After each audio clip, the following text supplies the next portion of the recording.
Do you think it's ultimately okay to have our daughters, the girls in our society, watching these fairy tales? I think that culture plays a huge, huge part in it because we're very affected by images, especially our right brain, the emotional part of our brain.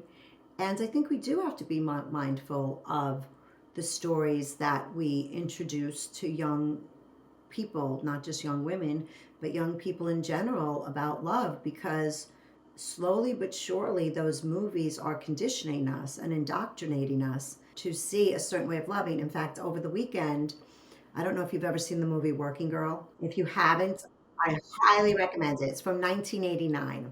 So I watched it this weekend through my 57-year-old lens, but when it came out, I guess I must have been, it was right before I met Jordan, 21, 22.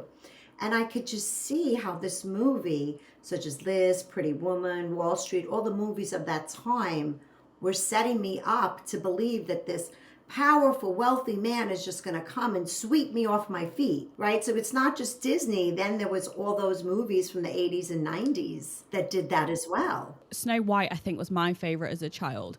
And yes, the prince and her Yeah. have a kiss at the end. She is asleep, which is a bit worrying about it. But then they walk off into the sunset. What happens after? No one speaks about what happens after you're rescued and lifted from your life. And another thing is, why do we have to be lifted from our life? Why do we have to see men as a means to an ends of survival? Why aren't we just seeing them merely as an option? And I think what you highlight really well is it's that power dynamic. We're really taught as young women to respect the power dynamic, to say, oh, well, they're the one with all the money or they have all the power. So yes, I should listen to them. It's not how it should be. Right, and that's because we live in a patriarchy, right? So, and all a patriarchy means is that there's a hierarchy. One person has power over another. That's what feminism is. It's not like women taking over. It's just that I can be in my power, my partner can be in his power, and we can be equal because there doesn't need to be a power over.